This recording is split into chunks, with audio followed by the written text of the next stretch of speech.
Hey, welcome to the Healthy AF podcast. We all know that health is complex and multifaceted. Amy Chang and Fran Paradine are here to break it down, talk it up, and learn from a whole slew of really amazing guests. Fran and Amy are both health coaches, and just like health, their practices and viewpoints are individualized. You'll hear different takes on the same information as they discuss all things health, and you'll learn with them as they talk with guests who explore all different areas of health. Every episode will be fun, informative, and entertaining. If you like what you hear, please follow us and subscribe so you never miss an episode.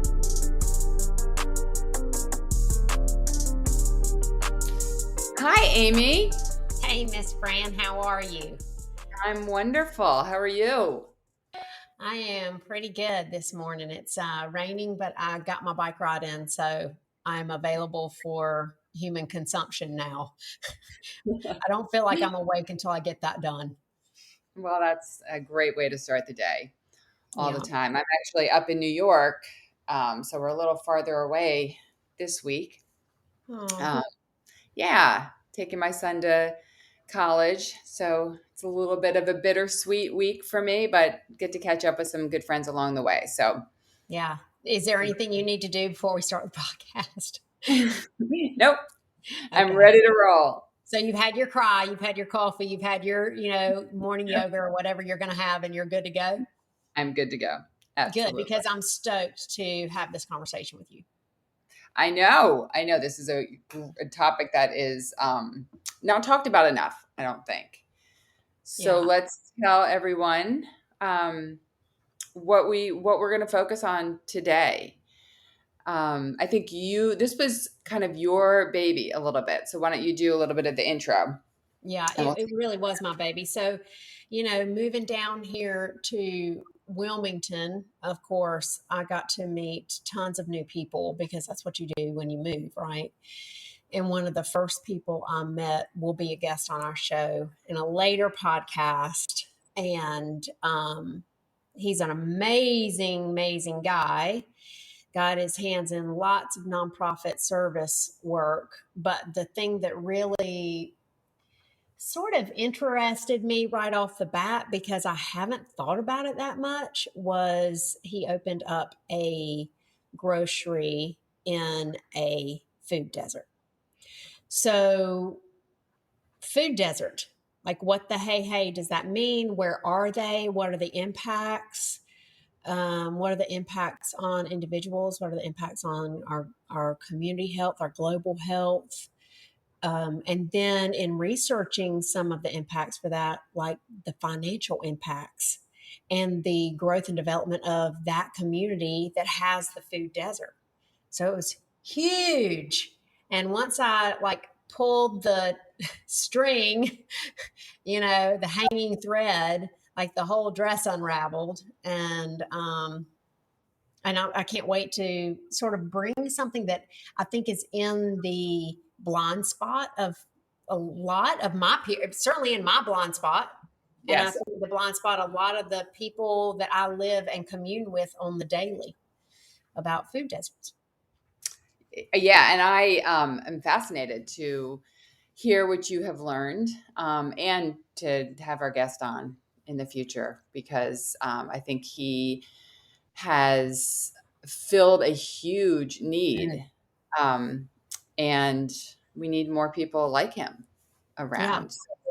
Yeah. So what did you learn about food deserts? Give us like the big overview. The big overview is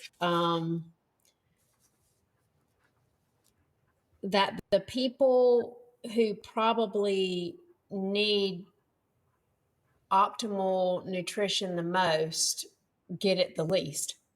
And it cycles downward from there is the overall overarching.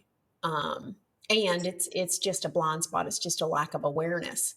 It's not a problem that is unsolvable. So here's the definition that I really we'll post these links in the show notes, because at first I thought, well, I want to know about North Carolina and food deserts in North Carolina. And then I looked a little bit broader, but I think all three of these references really are from studies that looked at North Carolina communities. Uh-huh. So here's one that was in the North Carolina Medical Journal. What year was this? I want to say it was pretty recent, maybe 2020. And it lists the definition of a food desert. It says a USDA food desert is defined as a low income census tract that is not in close proximity to a grocery store, with close proximity defined as 10 miles or less for a rural area and less than 1 mile for an urban area. Okay, so let me make sure I have that correct. That I have it straight in my head. Someone who lives in an urban area, if they are more than a mile from a grocery store, that's considered food desert. Yes. And then if they are in rural area, it's 10 miles. Yes. Okay. Yes. Interesting. And so, and this was census tracts. Okay. So that's the way, I got my nursing brain on when I started reading these, all those graduate level research courses came back to me, and I'm like, picking apart and digging and getting all specific. And I feel like that's what is needed when you look at research, so that you'll know how to utilize it, is Yes. really to get your devil's advocate, fine tooth comb, eyes and ears on when you're reading your research studies and reports. So it used census tracts. That's how they define that. So you've got to think about, and I'm not sure or certain how they do the tracts, but I do know that there are more in urban areas than there are in rural areas. So More food deserts. yeah. Okay. So no, there are more census tracts. Oh. Census tracts. So when you look at well, where are most food deserts? Actually, this says that the highest population of food deserts, there were differences in regional areas, and really it was Charlotte-Mecklenburg. Interesting. And the counties they put in Charlotte-Mecklenburg, Alexander, Cabarrus, I can't remember how you say that one. Catawba, Cleveland, Gaston, Iredell, Lincoln, Mecklenburg, Rowan, Stanley, and Union County had the highest total of predicted number of food deserts with 80. But they have more census tracts because of the population. Right. So that's the kicker right there. But so anyway, we're looking at food deserts. Can you imagine living in Nebo, North Carolina, which is right on the cusp there at Lake James, and having to go 10 miles to get food? And what they're talking about there is fresh food. They even say that they're probably underreported because some convenience stores do get listed as having fresh foods. Because they have those random apples and bananas. Yes. The front counter. Yes. Yeah. And so you're looking at if you had your house and you drew a circle around, your radius, 10-mile radius. If you had a Speedway that had an apple on the counter, then that might count as a grocery store. Right. Yeah. With all the prepared foods. Oh yeah, all those processed foods. Okay. So we can start to kind of extrapolate and think about the impact this has on people if they are unable to access, or if it just takes kind of Herculean effort to access fresh foods. And then on every corner you have the Dollar General, or you have a place that sells cheap processed food, like these drop in a honey bun. Absolutely. Right. And so what's the choice going to be? I mean, that's so, and so then the larger impact this has on health and community and, on all sorts of aspects. Yeah, for sure. And this one, same study listed health outcomes associated with food hardship, is what they call it, food hardship. And they say at the county level, higher food hardship index county means are moderately positively correlated. So as your likelihood of having a food hardship goes up, also the likelihood of you developing diabetes, stroke, hypertension, and kidney disease goes up. And then also, they have higher percentages of poor mental health. This is patient reported. The other statistic I quoted was like epidemiological. When you get diagnosed, we run all those numbers right through our health department, so we can see what's the community health. Right. And then sometimes we do research based on how people feel or how people report, how they feel or what challenges they're having. Like when you do like a happiness study, it's how people report. It's a self-reporting.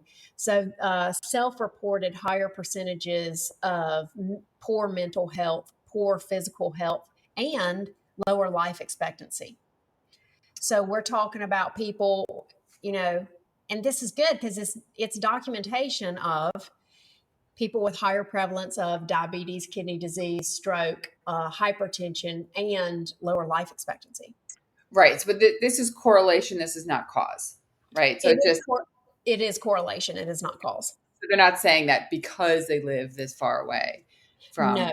And actually, there's a study out of the Duke Global Ecological Humanities, which is looking at like global health, and you think about health disparities, where you can get a vaccine, where you can't get a vaccine, where you can get an antibiotic, where you can't get an antibiotic, things like that across the globe. And actually, they cited a program that was a pilot program out of Pittsburgh, I believe it was, that said even when you correct the problem of the food desert, it doesn't change the choice that people make. So when you have a row of organic vegetables and a row of sundrops and honey buns,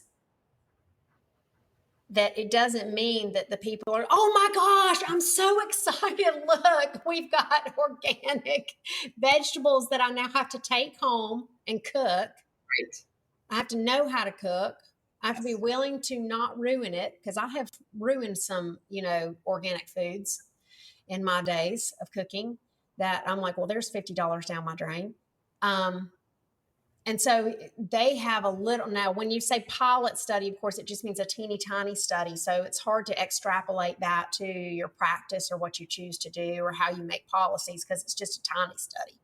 But Right. There is that tiny study. And I think that's a place that we can chat about too, is that just because you make a supply of healthy, nutritious foods doesn't mean people know what to do with them.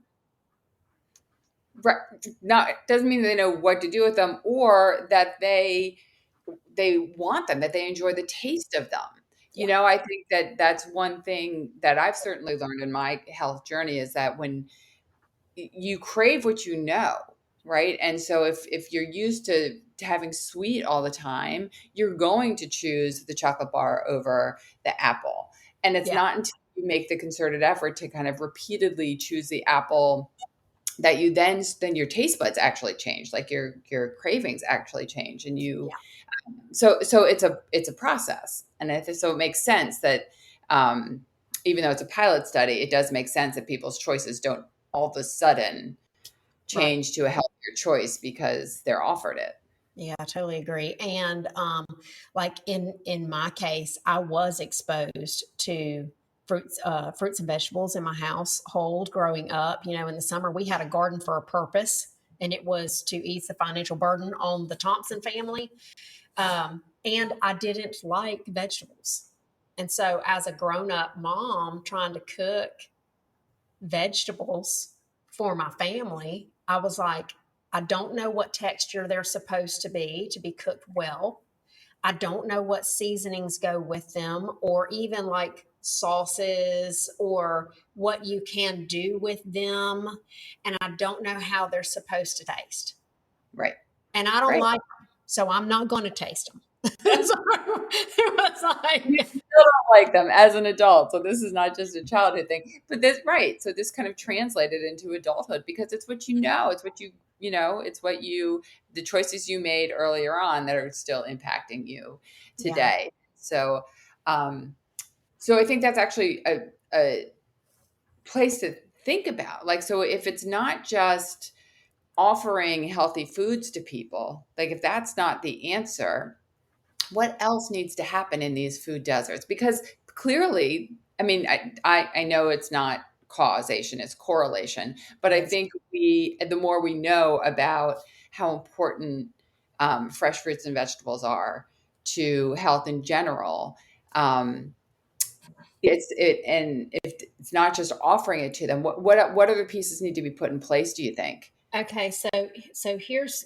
another little impact that I wanted to bring up because one thing I think you and I are both dedicated to on, especially in this podcast, but for our practice and our clients, is that health is holistic. Health Yes. is like, everything. If you think that your money does not contribute to your health, you are smoking a crack pipe.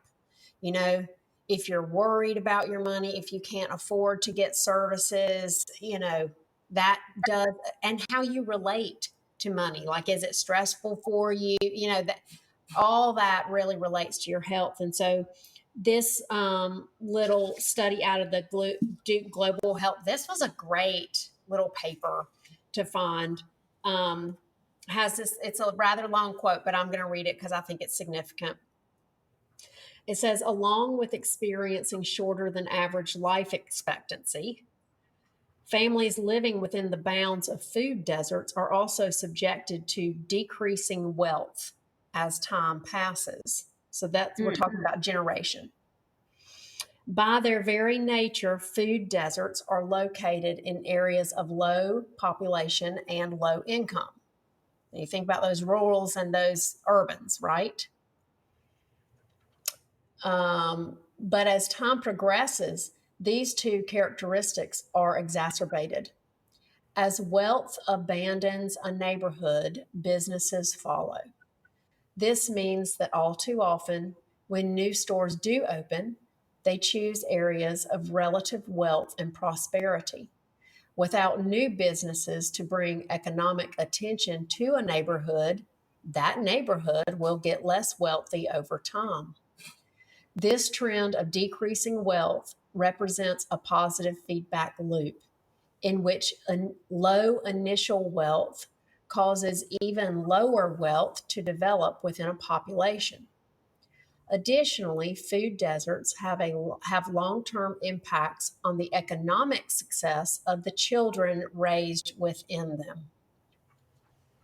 Children facing poor nutrition or chronic illness are statistically more susceptible to encountering social and behavioral problems in school. Such problems can hinder educational advancements, causing children to incur administrative discipline or academic probation. Living in a food desert can stand between educational and therefore economic success or failure. Wow. Yeah. And so that brings that to a fuller, more holistic viewpoint for me. And I should throw in that we haven't even started talking about uh, pregnancy nutritional Oh, deficiencies and mortality, morbidity. right. And so then again, just reinforcing the idea that this is generational. This Yeah. impacts And I'm not generation. going to speak to the whole pregnancy thing. I did research that just a little bit, but I think that that's like a whole other Pandora's box. And if somebody wants to look that up, I would encourage them to just put in, maternal complications with food deserts, and they'll find a whole plethora of stuff that they can do their own fine tooth combing through. But yeah, so we're talking about community health in a very holistic kind of, like, it's everything.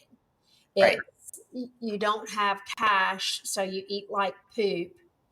Um, So you have chronic diseases, so you don't work as much, you spend more money on your chronic diseases, and you birth your children and raise them in the same environment. Right. And at the same time, the quote you read also says that while your personal health is declining, the community is also decaying, and there's no resources being put into the community. And so then what does that, I mean, people move out, so they become more isolated, and the sicker you get, then there are no kind of healthy gatherings of people. Which makes So sense. I mean, you can't blame a business, right? When they're yeah, like, there's no money there. Why am I going to go put a Whole Foods in the right. middle of, what's that county up there? I was thinking about something. For me, I guess more of my life experience has been spent in an rural area. So Hmm. I'm always thinking about down east in North Carolina and up west in North Carolina, because those Hmm. are the two areas that I think of that don't have a lot of population and frankly have some socioeconomic decrease, I guess would be the best word. Yeah, but to get back to your point about it not being, it's a business decision for these grocery stores, particularly these big chain grocery stores. I mean, Mhm. you think about Hickory, where I live and you used to live, which is, I mean, it's not the most affluent, but there's plenty of money there. We can't get a Trader Joe's. Like we can't. So some of these bigger, we have no big healthy food chain options. We have like two grocery stores. Yeah. So if we can't get that there, there's no way these places are coming to Did I more rural. say that we were getting a Piggly Wiggly? Did you? Yeah, I think I saw that too. What? I don't know, but I'm loving it. I say bring it. I mean, the more diversity we have, the better. Because right now we've got Food Line, Lowe's, and a Publix. Yep. The Like, Galaxy left. Oh, yes, we are getting a Piggly Wiggly. all right. Note. Yeah. Now all we need is an IGA, You're right. The idea. IGA. Yeah. So side note, but yeah. And so when you look at where those businesses choose to go, and you can't really blame them, Nope. Nope. right? So what's the answer to food deserts now that we see some of the impact? And I don't mean to be all gloom and doom. I just think when you look at your health, you really are doing yourself a favor to look downstream, right? I mean, that's what my health is about. This morning, I meditated on being on my deathbed. Hmm. I know what I want that to look like, which means I know what choices I need to make now to get there. Right. Right.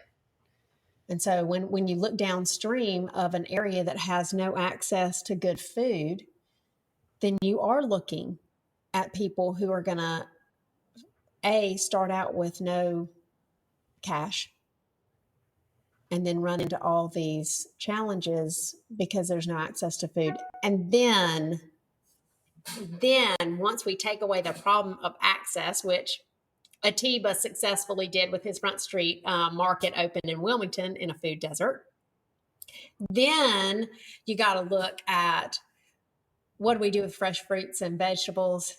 How do we cook them? How do we deal with the fact that we don't like them? Our kids don't like them. It's not what we're used to. Right. And changing those choices. Right. So it's not just bringing the food there. It is then creating the community around it, which I'm thrilled to have Ativa on because I I think can't he's wait. done an amazing job doing that and can really set a precedent for people. Yeah. And looking at, it's not just about, yeah, I mean, it's like you can lead a horse to water, but you can't make it drink. It's not just about bringing them the food. It is recognizing, one, their history, right? And where they're coming from and meeting them where they are, which is what we always have to do as coaches.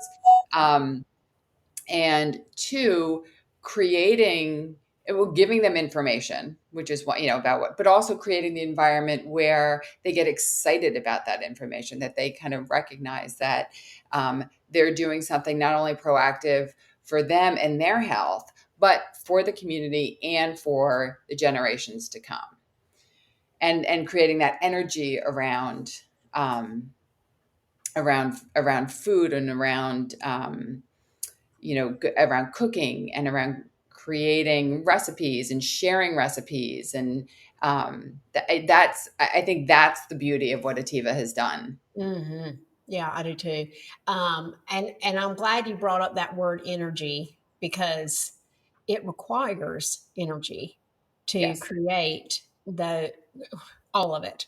I should probably just put a period at the end of that. It requires energy, period, to bring good foods to food deserts and to have people begin to choose them. Yes. To make those lifestyle changes. Any lifestyle change requires energy and excitement. The excitement helps sort of stoke that fire, that energetic fire. You don't have to be excited about a behavioral change, but it does help. Yes. Yeah. And then, it grows on itself, right? You get a couple people to buy in, and then they impact their neighbors. And then it kind of hopefully feeds on itself and grows from there.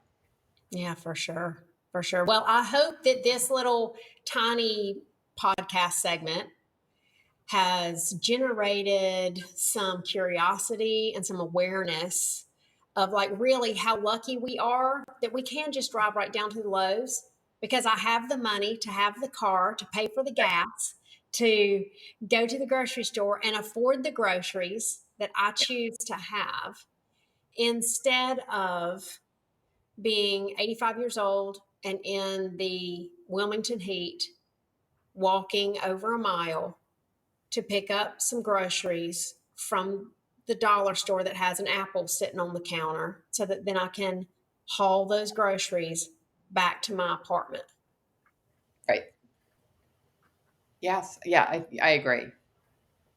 So yeah, so hopefully that people will just kind of be more aware, open their eyes. There's so much information out there.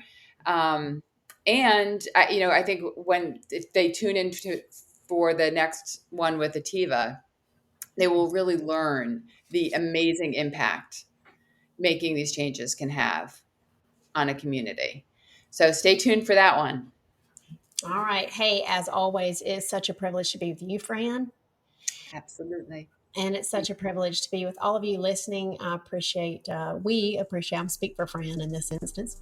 We appreciate you being with us, giving us your time. It's really the most valuable resource you have, and you have shared it with us. So I hope this gives you something to chew on today. Have a great day. It's a good day to have a good day. There we go. Bye, everyone. See you next time.